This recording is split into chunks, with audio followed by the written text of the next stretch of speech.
இதுதான் அவ்வளோ அடையாளமா, வேற ஏதாவது இருக்குதா அப்படின்னா இன்னும் 2 முக்கியமான அடையாளம் இருக்கு. அதை சொல்லிட்டு இந்த கடைசி நாள் கூட்டத்தை நான் ஜெபம் பண்ணி முடிக்க விரும்புகிறேன். என்ன 2 முக்கியமான அடையாளம் அப்படின்னா, வாசிங்க வெளிப்படுத்தின விசேஷம் 17ஆம் அதிகாரம் 3வது வசனத்தை வாசிங்க. ஆவிக்குள் என்னை வனாந்திரத்திற்கு கொண்டு போனான்.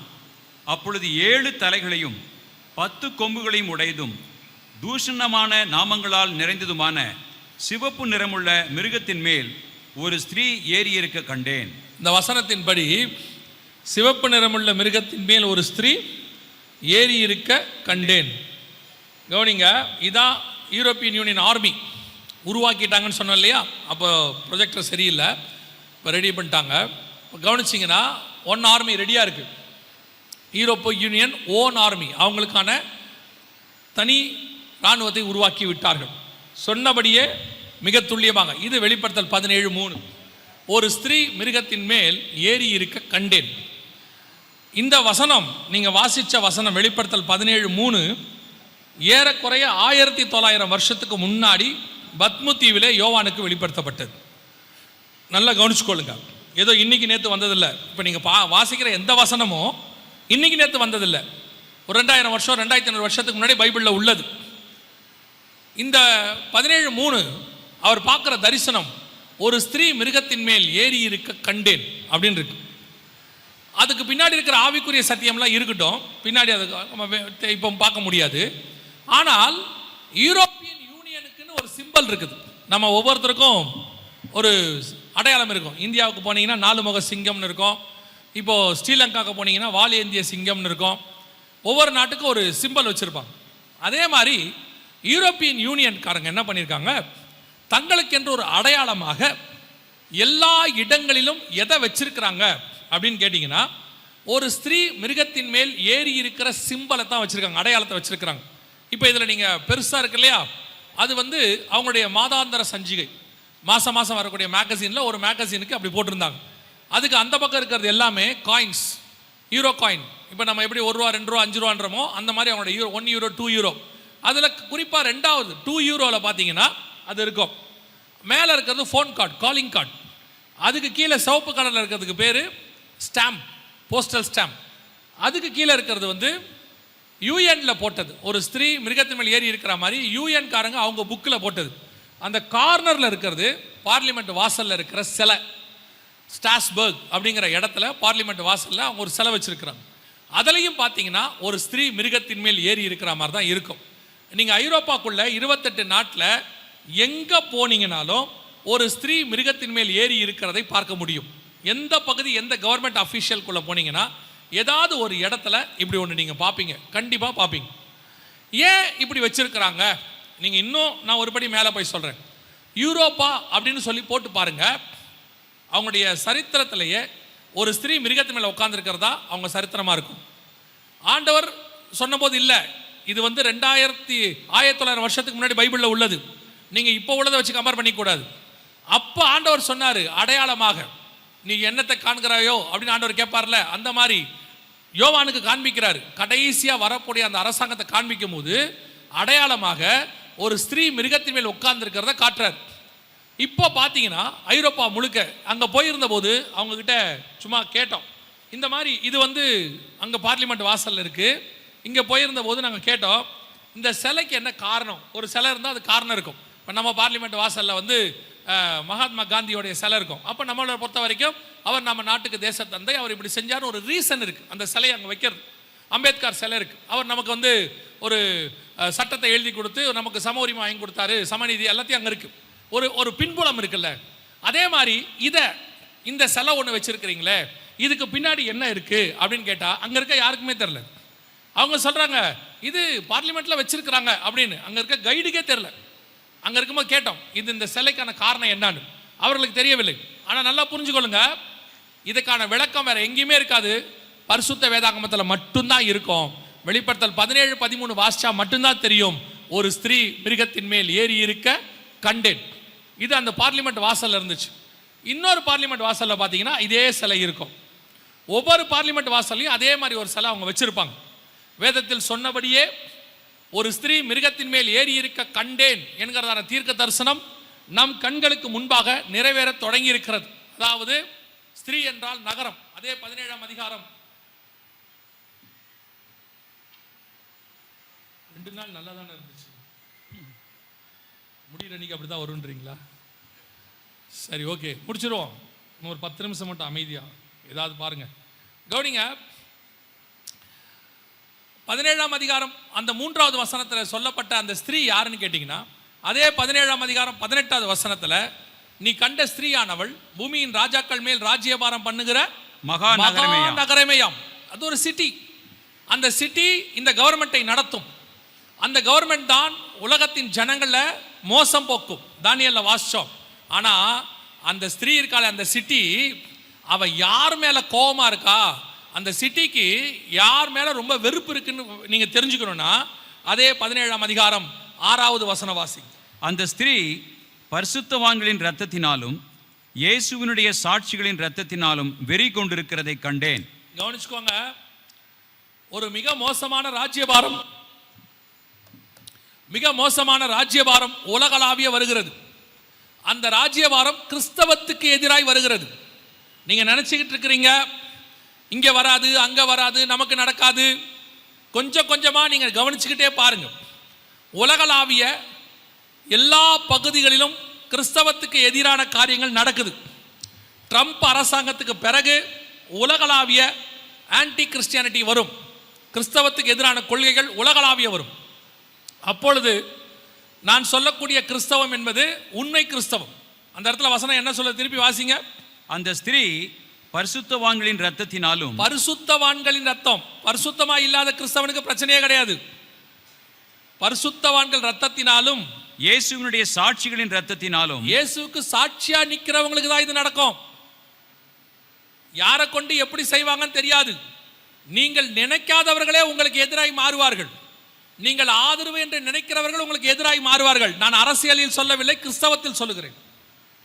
உலகளாவிய கிறிஸ்தவத்துக்கு எதிராக கிறிஸ்தவர் என்று சொல்லக்கூடியவர்களை எழும்புவார்கள்.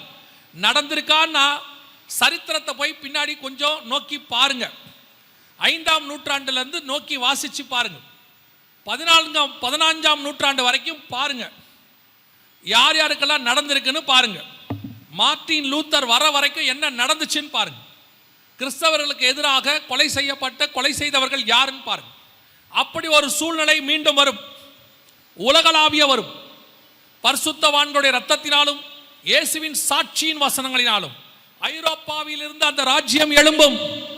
ஐரோப்பாவில் இருக்கக்கூடிய ஒரு நகரம் விரோதமாக வரும். இதுதான் வேதத்தில் சொல்லப்பட்ட தீர்க்க தரிசனம். அந்த நகரம் 7 மலைக்கு மேல் அமைக்கப்பட்டிருக்கும் என்று வேதம் சொல்லுது. கடைசி காலத்தில் வந்து நிற்கிறோம். நம் கண்களுக்கு முன்பாக ஆண்டவர் சொன்னபடியே ஒவ்வொரு காரியங்களும் துல்லியமாய் நடைபெறுகிறது. கவனிங்கள், மிக மோசமான அரசாங்கம் ஒன்று வரும். அது உலகளாவிய அரசாங்கமாக இருக்கும். நீங்க நினைக்கிற மாதிரி இருக்காது. இந்த யுத்தம் வந்து முடிஞ்ச உடனே பிரச்சனை சால்வ் ஆயிடுச்சு, ஓகே, திருப்பி இந்த கொரோனா வரும்போது உங்களுக்கெல்லாம் ஆண்டவர் மேல பயங்கரமான ஒரு பயம் வந்துச்சு. ஐயோ கொரோனா வருது, கொள்ளை நோய் வருது, என்ன ஆகுமோ ஏதாகுமோ அப்படின்னு சொல்லி. அப்புறம் கொரோனா வந்து முடிஞ்சு போன பிறகு திருப்பி பழையபடி ஆயிடுச்சு. அவ்வளோதான், அந்த பயமெல்லாம் போயிடுச்சு. அந்த கொரோனா நேரத்தில் பார்த்தீங்கன்னா ஒரே ஜபந்தான், ஒரே வேத வாசிப்பு தான், ஒரே யூடியூப் தான். இங்கே இருக்கிறவங்களே இப்போ கேட்டால் யாரும் தப்பாக எடுத்துக்காதீங்க, எடுத்துக்கிட்டாலும் ஒன்றும் பிரச்சனை இல்லை, ஒரு 10 நிமிஷத்தில் போயிடுவேன். கவனிங்க, இப்போ இங்கே இருக்கிறவங்களே கேட்டு பாருங்க, நாங்கள் கொரோனா நேரத்தில் தான் உங்கள் வீடியோ பார்த்தோம்பாங்க. அந்த நேரத்தில் வீடியோ பார்த்தவங்க ஒரு 80% இங்கே இருப்பாங்க. ஏன் இவங்க அதுக்கு முன்னாடி பார்க்கல தெரியுமா? இவங்களை வீடியோ பார்க்க வச்சதே கொரோனா தான். கொரோனா பயத்தில் இருந்தா தோத்திரம், போனா பரலோகத்துக்குன்ற முடிவுக்கு வந்துட்டாங்க. அப்போ பரலோகத்துக்கு போன்ற பயம் வந்த உடனே ஆட்டோமேட்டிக்காக என்ன வருது? வேதம் பக்கம் திரும்பணும்னு ஒரு எண்ணம் வருது. அதனால தான் நிறைய பேர் சொல்லுவாங்க, கொரோனாலேருந்து உங்கள் மெசேஜ் பார்க்குறோம். நான் அதுக்கு முன்னாடி 14 வருஷமாக செய்தி போட்டிருக்கேன், ஒருத்தரும் பார்க்கல. பார்த்தவங்களுக்கு தோத்துறோம், நான் குற்றமாக சொல்லலை. கொரோனா எப்படி உங்களை ஆண்டவர் பக்கம் திருப்பிச்சோ அதே மாதிரி இப்போ ஒன்று யுத்தம் ஒன்று வரப்போதில்ல, இது அடுத்த பேட்சை திருப்போம். இன்னொரு பேட்ச் வராமல் இருக்குல்ல, அந்த பேட்சும் வரும். இன்னும் ஆண்டவருக்குரியவங்களாம் இருக்காங்க. கொஞ்சம் கொஞ்சமாக கொள்ளை நோயில் ஒன்று வந்துச்சு, யுத்தங்களில் கொஞ்சம் வரும், பஞ்சங்கள் பூமி எதிர்ச்சியில் கொஞ்சம் வரும். இதெல்லாம் இந்த சர்வாதிகாரி ஆட்சி வரத்துக்கு முன்னாடி நடக்கணும். இதில் ஆண்டவர் நம்மளை சேர்க்கணும். நம்ம நினச்சிக்கிட்டு இருக்கிறோம் இந்த யுத்தம் முடிஞ்ச பிறகு ஒரு கூட்டம் ரிலாக்ஸ் ஆகும். அப்பா யுத்தத்துக்கு நடுவில் ஆண்டவர் நம்மளை காப்பாற்றிட்டாரு, ஏன்னா யுத்தம் பெரிய பேரழிவை ஏற்படுத்தி இருக்கும், அடுத்து அதுக்கு நடுவில் நம்மளை காப்பாற்றிட்டாரு அப்படின்னு. ஏன் காப்பாற்றினாருன்னா உங்களை வருகை கொண்டு போகிறதுக்கு. நீங்கள் ரிலாக்ஸ் ஆயிட்டீங்க, அதை விட மோசமான ஒருத்தன் வரான் பின்னாடி. ஆண்டவர் தெளிவாக சொல்வார், மீன் பிடிக்கிறவர்களை அனுப்புவேன், அதற்கு பின்பு வேட்டைக்காரர்களை அனுப்புவேன் பார் எரேமியால. இப்போ மீன் பிடிக்கிறவங்க தான் உங்களுக்கு பிரசங்கம் வாரம் நீங்க லென்ட் டேஸ் நினைச்சு கேட்டுக்கிட்டு இருக்கிறீங்க. இல்லை இதுக்கு மீன் தூண்டில் உங்களுக்கு வலை வீசிருக்கிறார் ஆண்டவர். இந்த 2 மாசத்துல நீங்கள் இந்த 1.5 மாசத்துல எல்லாருடைய செய்தியும் கேட்டு வருகைக்கு ஆயத்தப்பட்டிருந்தா, பரிசுத்தமாயிருந்தா, விசுவாசமா இருந்தா ஸ்தோத்திரம். இல்லைன்னா பின்னாடி வேட்டைக்காரர்கள் வருகிறார்கள். அடுத்த யுத்தத்துக்கு பிறகு வேட்டைக்காரன் ஒருத்தன் வருவான். அதுக்கு தான் ஆண்டவர் முன்பதாகவே உங்களுக்கு எச்சரிப்பு கொடுக்கிறார். பரிசுத்தவான்கள் ரத்தத்திலும் இயேசு கிறிஸ்துவின் சாட்சியிலும் வெறி கொள்ளுகிற ஒரு கூட்டம் வருது. நம் கண்களுக்கு முன்பாக அவர்கள் எழும்புவார்கள். அவர்களுக்கு முன்பதாகத்தான் அந்த ஆட்சியில உட்கார்ந்து அவர்கள் அந்த உபத்திரவத்தை தொடங்குவதற்கு முன்பதாகத்தான் உங்களையும் என்னையும் மீட்க வருவேன் என்று இயேசு வாக்கு பண்ணி இருக்கிறார். அந்த வருகையில அந்த உபத்திரவத்துக்கு தப்பிக்கிறதுக்கு ஒரு வழியாகத்தான் வருகை இருக்கிறது. நீங்கள் அதுல போறதுக்கான நல்ல வாய்ப்பை கர்த்தர் வச்சிருக்கிறார். ஜலப்பிரளயம் வரத்துக்கு முன்னாடி பேழையை கட்டின பிறகு கர்த்தர் வெயிட் பண்ணிட்டு இருந்தாராம். பேதுருவின் புஸ்தகம் சொல்லுகிறது, கர்த்தர் நீடிய பொறுமையோடு கூட காத்திருந்த போது 100 வருஷத்துக்கு மேல வெயிட் பண்ணாராம். ஆனா உங்களுக்கும் எனக்கும் 1900 வருஷமா வெயிட் பண்ணிட்டு இருக்கிறார். வெளிப்படுத்தல் 17:3 வரைக்கும் உலகம் போயிடுச்சு. ஸ்திரீ ஏறி மிருகத்தின் மேல் உட்கார்ந்தாச்சு. இனி காலம் கண்டிப்பாக செல்லாது. நம் கண்களுக்கு முன்பாக இது ஆயத்தப்படுற நேரம். இதோட கூட இன்னும் ஒரு மிக முக்கியமான விஷயத்தையும் நான் சொல்றேன். அவங்க எந்த அளவுக்கு ரெடி ஆயிட்டாங்கன்னு உங்களுக்கு சொல்றேன். அவர்கள் தான் இவர்கள் என்பதற்கு அடையாளம். வெளிப்படுத்தல் 17:5 வாசியுங்கள் பார்ப்போம். 17:5 வெளிப்படுத்தல். ஐயா இன்னொரு தடவை வாசிருங்க, மைக்கில் வாசி. மேலும் ரகசியம், மகா பாபிலோன் வேசிகளுக்கும் பூமியில் உள்ள அருவருப்புகளுக்கும் தாய் எனும் நாமம் அவள் நெற்றியில் எழுதியிருந்தது. இந்த யூரோப்பியன் யூனியனை குறித்தும் அது வரப்போட கவர்மெண்ட்டை குறித்தும் சொல்லிட்டு இருக்கும்போது ஒவ்வொரு அடையாளமா ஆண்டவர் காட்டுறார். அது மிருகத்தின் மேலே ஏறி இருக்கும், சொன்ன மாதிரி மிருகத்தின் மேலே ஏறிடுச்சு. அடுத்து சொல்றாரு ஒரு மகா பாபிலோனுடைய அடையாளத்தை காட்டுறாரு. என்ன காரணம், என்ன ஆச்சரியம்னா, பாபிலோனுங்கிறது ஈராக்ல இருக்கு, யூரோப்பியன் யூனியன் வெஸ்ட்ல இருக்கு அந்த பக்கம், இது இந்த பக்கம் நார்த் சைடு ஈரான் ஈராக் இந்த பக்கம், அது யூரோப்பியன் யூனியனுங்கிறது அந்த பக்கம் இருக்கு. ஆனா இது ரெண்டையும் ஆண்டவர் கம்பேர் பண்ணி காட்டுறாரு. நீ பாரு, இதுக்கு பின்னாடி ஒரு பாபிலோன் இருக்கு, அதுல பின்னாடி ஒரு பாபிலோன் ரகசியம் இருக்குன்றாரு. இதுக்கும் ஸ்பிரிச்சுவலாக நிறைய விஷயங்கள் இருக்கு, நம்ம அதை விட்டுருவோம், அதை பார்க்க நேரம் இல்லை. ஆனா இப்போ யூரோப்பியன் யூனியன்காரங்க தங்களோட ஹெட் குவார்ட்டர்ஸ் ஒன்று கட்டியிருக்கிறாங்க ஸ்ட்ராஸ்பர்க்ல. இப்போ இல்லை, ஒரு 10 வருஷத்துக்கு முன்னாடி கட்டினாங்க. அந்த பார்லிமெண்ட்டோடையதான அவர்களுடைய பார்லிமெண்ட்டோடையதான பில்டிங் அமைப்பு எப்படி இருக்குன்னு கேட்டிங்கன்னா, அப்படியே பாபேல் கோபுர வடிவில் கட்டியிருக்கிறாங்க. பாபேல் கோபுரம் எப்படி இருந்தது என்று அகழ்வாராய்ச்சியில் தோண்டி அவங்க ஒரு புகைப்படத்தை வெளியிட்டாங்களோ அதன் அடிப்படையிலேயே அவர்கள் பாபேல் கோபுரத்தை கட்டியிருக்கிறாங்க. இதை அந்த பார்லிமெண்ட்டில் இருக்கக்கூடியதான, அதாவது அந்த நாடாளுமன்றத்தில் இருக்கக்கூடியதான சபாநாயகர் ஸ்பீக்கர்ம்பாங்க, அவரை கேட்குறாங்க, இந்த பார்லிமெண்ட் வந்து பாபிலோன் வடிவில் கட்டப்பட்டதாக சொல்லப்படுது, அது உண்மைதானா அப்படின்னு கேட்டபோது அவர் சொல்றாரு, நாங்கள் அப்படி பிளான்ல கட்டல, ஆனால் அப்படி இருந்தால் ஒன்றும் தப்பு இல்லை. நாங்கள் பாபிலோனை போலத்தான், அன்னைக்கு எப்படி பாபிலோன் உலகத்துக்கு சென்டரா இருந்துச்சோ ஐரோப்பியன் யூனியன் உலகத்துக்கு என்னவா இருக்குது, சென்டராக இருக்கிறது. நாங்கள் இன்னைக்கு உலகத்தை இணைக்க போகிறோம் அப்படின்னு சொல்லி அவர் சொல்றார். அவர்கள் இதை தெரியாமலாம் கட்டல, தெரிஞ்சே தான் கட்டினாங்க. எப்படி சொல்றீங்க அப்படின்னு கேட்டா, இப்போ நம்ம இந்த லென்ட் டேஸ்க்கெல்லாம் மீட்டிங் பண்ணுவோம், போஸ்டர் அடிக்கிறோம்ல, அதே மாதிரி அவங்க ஒரு செமினாருக்கு போஸ்டர் அடிச்சாங்க.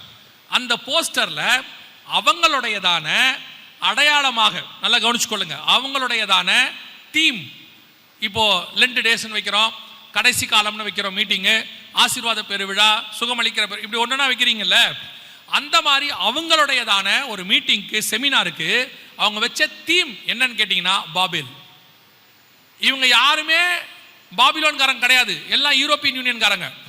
ஆனால் யூரோப்பியன் யூனியனுக்கு அவங்க வச்ச சிம்பல் என்னன்னா பாபேல்.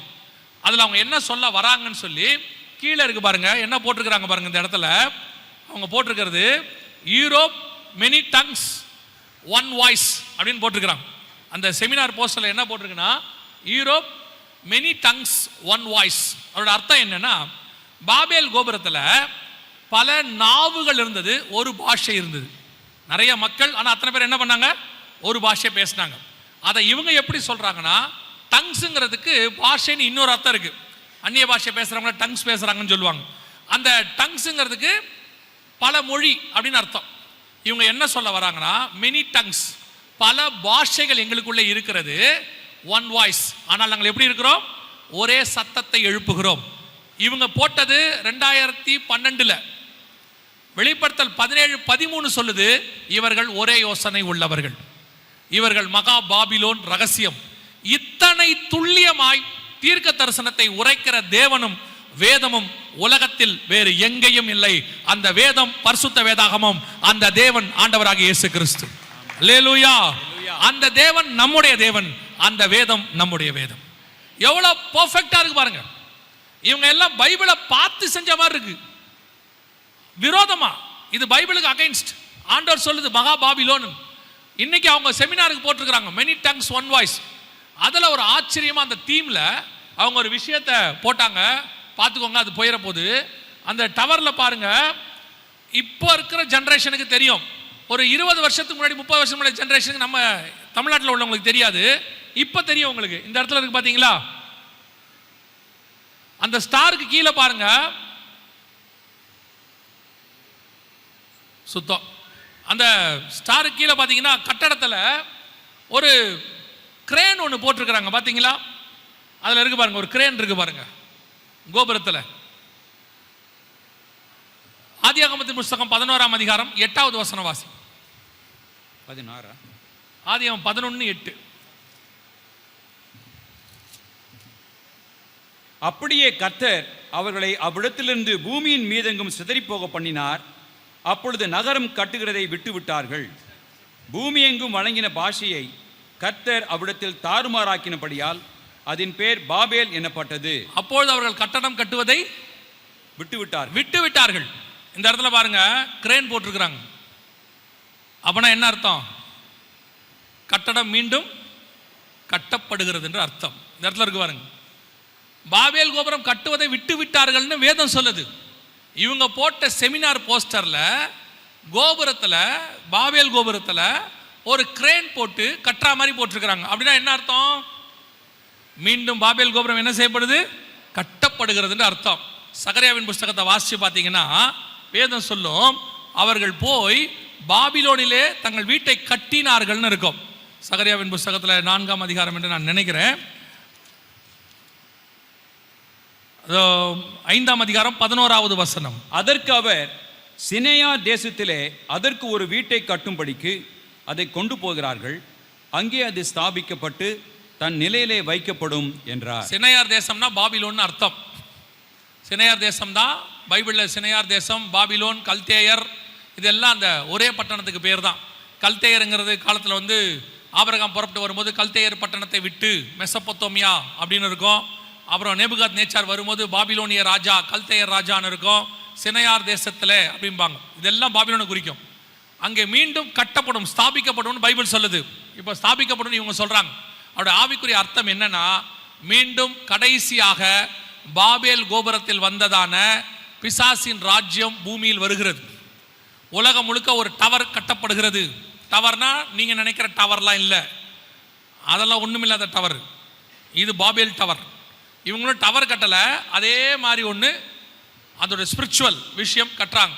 வேதம் சொன்னபடியே கடைசி காலத்தில் எழும்பி வர வேண்டிய சர்வாதிகார ஆட்சி, பட்சித்து மிதித்து நொறுக்கி போடுகிற ஆட்சி, பரிசுத்தவான்களுடைய இரத்தத்தினாலும் இயேசுவின் சாட்சியின் இரத்தத்தினாலும் வெறி கொண்டிருக்கிற ஒரு ஆட்சி வருகிறது.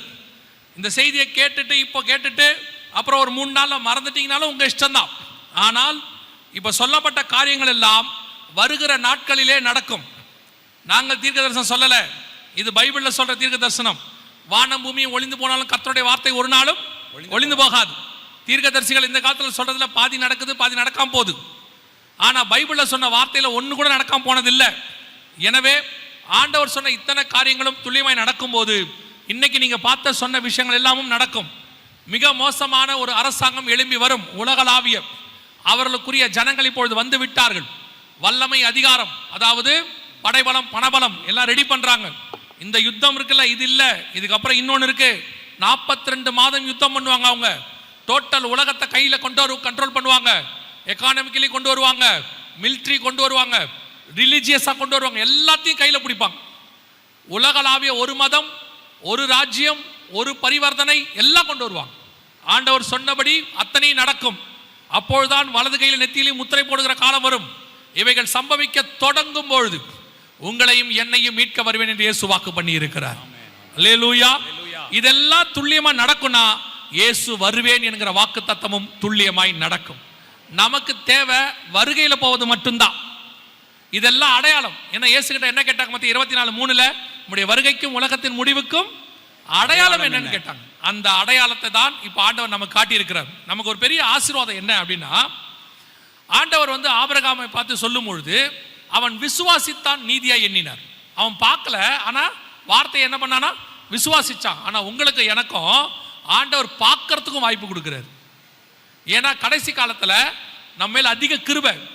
நமக்கு வசனத்தை சொல்லி விசுவாசிக்க சொல்லிட்டு அந்த வசனத்துக்கான காரியத்தை நடக்கிறதையும் காட்டுறாரு. இது கர்த்தர் நம்ம மேல் வச்ச கிருபை. திருப்பியும் சொல்றேன், காலம் கண்டிப்பாக செல்லாது. இது நமக்குரியதான ப்ரிப்பரேஷன் டைம். தேவனை சந்திப்பதற்கு ஆயத்தப்படுகிற காலம். இனி ஒவ்வொரு நாளும் ஆயத்தப்படுங்க. இது உங்களுக்கு அதுக்கு தான் டைம் கொடுத்துருக்கிறாரு. இப்போ டைம் கொடுக்கும்போது ஆயத்தப்படாம, குடும்ப ஜபம் பண்ணாம, ஒழுங்கா சபைக்கு வராம, வேதம் வாசிக்காம, ஜெபம் பண்ணாம, அதுக்கப்புறம் இன்னொரு லாக்டவுனோ, இன்னொரு கொள்ளை நோயோ, இன்னொரு மிகப்பெரியதான போராட்டமோ வரும்போது வீட்டுக்குள்ள உட்காந்துக்கிட்டு புலம்ப கூடாது. அது வேஸ்ட். ஆண்டவர் சொல்வாரு, நான் உனக்கு முன்பே சொன்னேனே. மத்தேயு 24:24 சொல்வாரு, நான் உங்களுக்கு முன்பதாகவே அறிவித்திருக்கிறேன். அப்ப ஆண்டவர் சொல்லும் போது எல்லாத்தையும் தெளிவா சொல்லி வச்சிருக்காரு.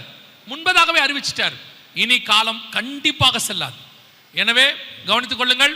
ஆண்டவர் மத்தேயு 24:25 சொன்னபடி, இதோ உங்களுக்கு நான் முன்பதாகவே அறிவித்திருக்கிறேன்.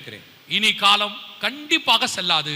வெகு சீக்கிரத்தில் ஆண்டவர் வரப்போகிறார். அப்ப நான் இந்த வருகைக்கு போகணும். அவ்வளவுதான், ஒரே கான்செப்ட். எண்ட் ஆஃப் த டே இதெல்லாம் எதுக்காக உங்களுக்கு சொல்லப்படுது? நீங்க போறதுக்காக சொல்லப்படுது. இந்த போறதுக்கு ஆயத்தப்படுங்க. நேத்தே நான் 3 காரியங்களை சொன்னேன். இன்னும் 4 காரியங்கள் இருக்கு. இந்த 7ஐயும் மொத்தமா 5 நிமிஷத்துல சொல்லிட்டு நான் ஜெபம் பண்ணி முடிக்க விரும்புகிறேன். முதலாவதாக, இயேசு கிறிஸ்துவின் ரத்தத்தினாலே பாவ மன்னிப்பின் நிச்சயத்தை நீங்கள் பெற்றிருக்க வேண்டும். இயேசு என் பாவத்தை மன்னிச்சாருங்கிற நிச்சயம். அப்படி நிச்சயம் இருந்துச்சுன்னா உங்க இருதயத்துக்குள்ள ஒரு சந்தோஷம் வரும். அதற்கு பெயர் என்னது? ரட்சண்ய சந்தோஷம். இது முதலாவது. இரண்டாவது, பிதா குமாரன் பரிசுத்தாவி நாமத்தினாலே தண்ணீரில் மூழ்கி ஞானஸ்நானம் எடுத்திருக்கணும். வேற எந்த ஞானஸ்நானமும் வேதம் சொல்லவில்லை. ஞானம் வந்த பிறகு எடுக்கிற ஸ்நானம் தான் ஞான ஸ்நானம். கர்த்தருக்கு பயப்படுதலே ஞானத்தின் ஆரம்பம். தீமை விட்டு விலகுதலே கர்த்தருக்கு பயப்படுகிற பயம். தண்ணீல மூழ்கி ஞானஸ்நானம் எடுத்தால்தான் வருகையில போக முடியும். எபேசியர் 4:30. மூணாவது, மீட்கப்படும் நாளுக்கென்று முத்திரையான பரிசுத்த ஆவியை துக்கப்படுத்தாதிருங்கள். சிலர் சொல்லுவாங்க, பரிசுத்தர் அபிஷேகம் கிடையாது, அதெல்லாம் ஆண்டவர் நீங்க ரட்சித்து சபைக்கு வந்துட்டாலே போதும், ஆவியானவர் சொல்லித்தான் நீங்க சர்ச்சைக்கே வந்துட்டீங்கம்பாங்க. இயேசு கிறிஸ்துவோட 3.5 வருஷம் சீஷர்கள் இருந்தாங்க, பரிசுத்த ஆவியை பெற்றுக்கொள்ளவில்லை என்று வேதம் சொல்லுகிறது. பரிசுத்த ஆவியானவர் வரணும், அது தனி, அது அபிஷேகம். அதனாலதான் பவுல் கேட்கிறாரு, ஞானஸ்நானம் எடுத்தவங்களை பார்த்து கேட்கிறாரு, இன்னும் பரிசுத்த ஆவியை நீங்கள் பெறவில்லையா? தமஸ்குக்கு போற வழியிலேயே பவுல் சந்திக்கப்படுறாரு, ஆனாலும் பரிசுத்த ஆவியை பெற்றுக்கொள்ளும்படி காத்திருக்கிறார். சோ இது மூணாவது. நாலாவது, அப்போஸ்தலர் நடவடிக்கைகள் 2:40 சொல்லுது, மாறுபாடான சந்ததியை விட்டு விலகி உங்களை ரட்சித்துக் கொள்ளுங்கள். உங்களுக்கும் உலகத்துக்கும் என்ன இருக்கணும்? வித்தியாசம் இருக்கணும். உலகத்துக்கு ஒத்த வேஷம் தரிக்காதிருங்கள் ரோமர் 12 சொல்லுது. இது கடைசி காலம். உலகம் எப்படி, சபை எப்படி போயிட்டு இருக்குதுன்னா, உலகத்தில் உள்ள எல்லாமும் சபைக்குள்ள வர தொடங்கிருச்சு. உலகம் என்ன பொறுத்த வரைக்கும் நம்மளை விட உலகத்தான் பரவாயில்லன்ற இடத்துக்கு போயிட்டு இருக்குது. அவங்க கூட உலகத்தான் கூட என்டர்டைன்மெண்ட்டை ஒரு அளவுக்கு வச்சுட்டு வேலை பார்க்குறோம். நம்ம முழு என்டர்டைன்மெண்ட்டுக்கு வந்துட்டோம். சர்ச் த பிளேஸ் ஆஃப் என்டர்டைன்மெண்ட்டாக மாறிக்கிட்டு இருக்கு. ஆட்டம் பாட்டம் கொண்டாட்டம் எல்லாம் இருக்கு. ஆனால் பைபிள் ஸ்டடி இல்லை. பைபிள் ஸ்டடிக்கு வர சொன்னால் வரதில்லை, வச்சாலும் வரதில்லை. சில ஊழியக்காரங்கிட்ட சொன்னேன், ஏன் பைபிள் ஸ்டடி வைக்க மாட்டீங்கன்னு. வச்சா வந்தா தானேன்றாங்க. நியாயமான கேள்விதான், வச்சா வந்தா தானே. ஆனால் அதுவே இப்படி வச்சு பாருங்க, ஒரு நல்ல லைட் மியூசிக் ஒன்று வச்சு பாருங்க, சர்ச்சில் கூட்டம் எப்படி அலை மோதுதுன்னு பாருங்க. நல்ல பிரியாணி போட்டு பாருங்க, அலை மோதும் பாருங்க. அதுக்கு சபை என்ன செஞ்சிடும்? கூட்டம் கூட்டமாக வந்து நின்றோம். ஆனால் வேதத்தை வாசிக்கலாம் ஒரு 1 மணி நேரம் சொல்லி பாருங்க, வரமாட்டாங்க.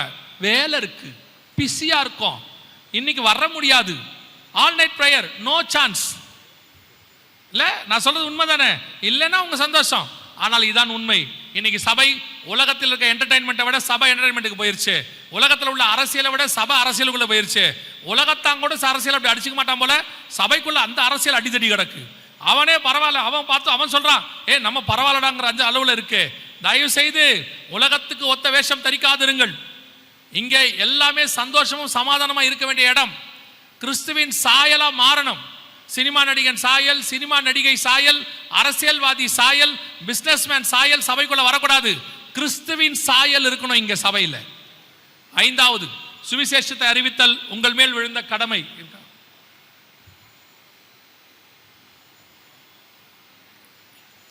சுவிசேஷத்தை அறிவித்தல் உங்கள் மேல் விழுந்த கடமை. ஒருத்தருக்காவது நீங்கள் என்ன செய்யணும்? ஒரு நாளைக்கு இயேசு கிறிஸ்துவை பற்றின சுவிசேஷத்தை அறிவிக்கணும். இப்போ சுவிசேஷத்தை அறிவிக்கிற காலகட்டம் வந்திருக்கு, கடைசி காலம். You must preach gospel. நீங்கள் பரலோகத்துக்கு போகும்போது எதுவும் உங்கள் கையில் வராதுன்னு உங்களுக்கு நல்லாவே தெரியும், கன்ஃபார்மாக தெரியும் உங்களுக்கு. எப்படி நீங்கள் போட்டிருக்கிறதையும் நகை நட்டெல்லாம் கழட்டிடுவான், கழட்டிட்டு தான் உள்ளே போடுவான். அதுவும் இப்போ ஒரு நல்ல வேலை பண்ணியிருக்கான், ரொம்ப ஆச்சரியமாக இருந்துச்சு. நீங்கள் போட்டிருக்கிற மாதிரியே ரோல் கோல்டில் ஒன்று வாங்கி வச்சுருக்கான். இப்போ நீங்கள் என்ன போட்டிருக்கீங்களோ அதே மாதிரி டூப்ளிகேட்டில் ஒன்று வாங்கி வச்சுருக்கான். கழட்டிட்டு அதை போட்டு விட்டுறான். பார்க்குறவங்களுக்கு நீங்கள் நகையை கழட்ட மாதிரியே இல்லை. போகும்போது புதைக்கும் போது கேட்குறாங்க, என்ன நகையோட புதைக்கிறீங்க? மருமக சொல்லுது, இருக்கட்டும், எங்கள் மாமியாருக்கு ரொம்ப இஷ்டம் போட்டோன்னு. அப்புறமா தனியாக கேட்டு மாமியார் மருமகளை கூப்பிட்டு கேட்குறாங்க, மாமியார் மேலே அவ்வளோ பாசமானு. இல்லை, அதெல்லாம் மாற்றிட்டு அப்போவே. அதெல்லாம் இப்போ டூப்ளிகேட் கரெக்டாக. அதனால் நீங்கள் போகும்போது நீங்கள் ஏந்திரிச்சு ஒன்று கேட்க போகிறதில்ல. பச்சை கலர் பார்டரில் ஒரு பட்டு புடவை எனக்கு ரொம்ப பிடிக்குமே, கட்டுறீங்கன்னு கேட்கவா போகிறீங்க? செத்த பிறகு எதையும் வைக்க மாட்டான். பிஞ்சு போனவங்க பைபிளை மட்டும் கூட வைப்பான். கேட்டால் சொல்லுவா, என்னமோ நீங்கள் போகிற இடத்துல படிக்க போகிற மாதிரி. அதனால் தயவு செய்து இருக்கும் போதே எவ்வளவு சுவிசேஷம் சொல்ல முடியுமோ சொல்லுங்க. ஏன் தெரியுமா? நீங்கள் போகிற இடத்துல உங்களை வரவேற்க போகிறது நீங்கள் சம்பாதித்த ஆத்துமாக்கள் மட்டும். நீங்கள் இங்கே வச்சிருக்க ஆஸ்தி, சம்பாத்தியம், வீடு, வாசல் எதுவும் அங்கே வராது. ஆனால் நீங்கள் சம்பாதிக்கிற ஆத்மா அங்கே வந்து நிற்கும்.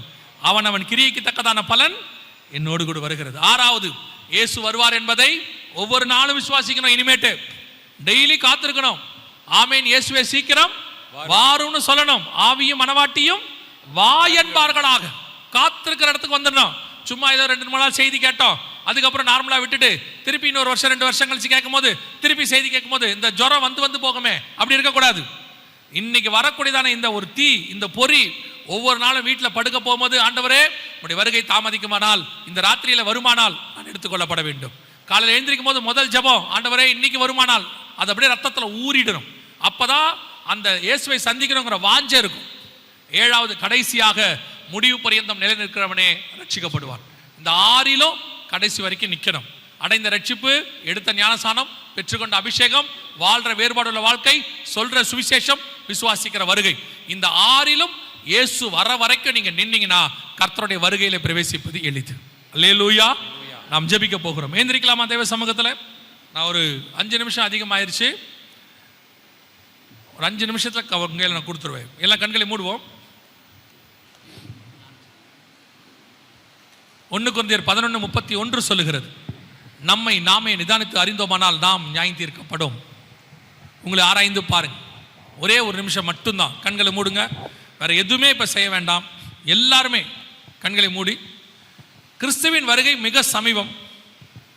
ஒரு பக்கம் யுத்தங்களின் செய்திகளை கேட்கிறோம், மறுபக்கம் கொள்ளை நோய்கள், பஞ்சங்கள் எல்லாம் வந்துகிட்டு இருக்கு. ஒவ்வொன்றும் கர்த்தர் சொன்னபடியே துல்லியமாய் தீர்க்க தரிசனம் நிறைவேறிக்கிட்டு. இன்னும் ஒரு சாம்ராஜ்யம் எழும்பி வருகிறது. இவைகளுக்கு நடுவில் தான் இயேசு வருவேன் என்று வாக்கு பண்ணினார். இதெல்லாம் நடக்குதுன்னா நினையாத நாளிலே மனுஷகுமாரன் வருவார்.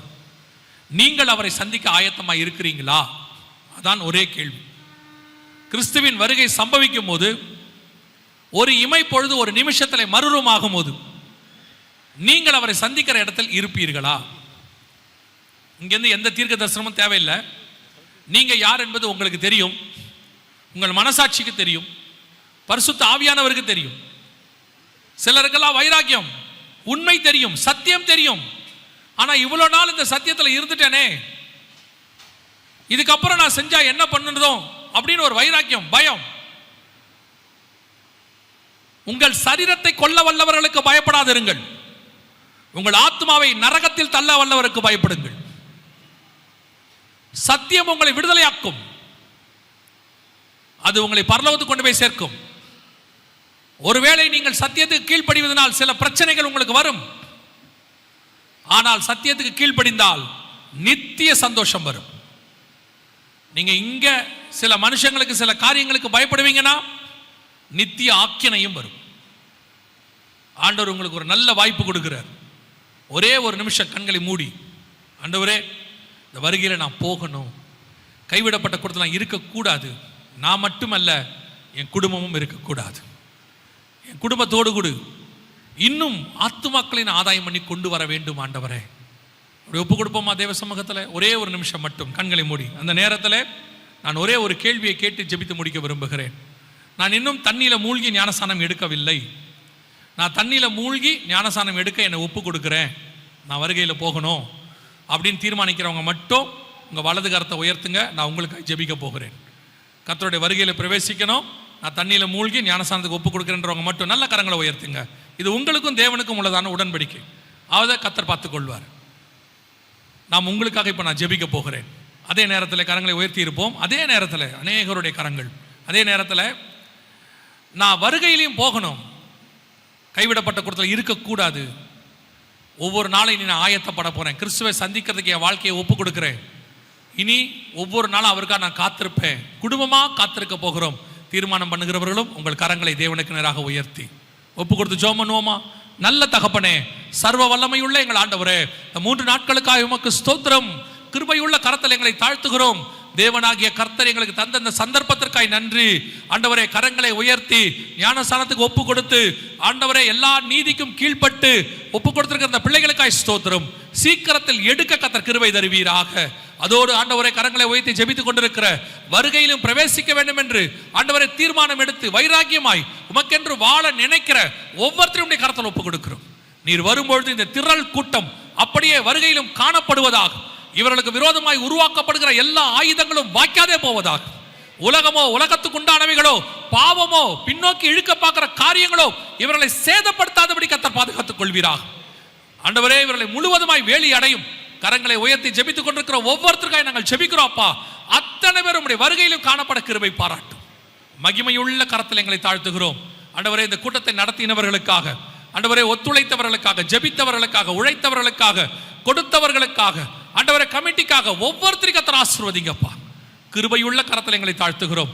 வந்த ஜனங்கள் அத்தனை பேரும் சுகபத்திரமாய் வீடு போய் சேர கிருபை பாராட்டும். எங்கள் ஆண்டவர் இயேசு கிறிஸ்துவின் நாமத்தில் பிதாவே.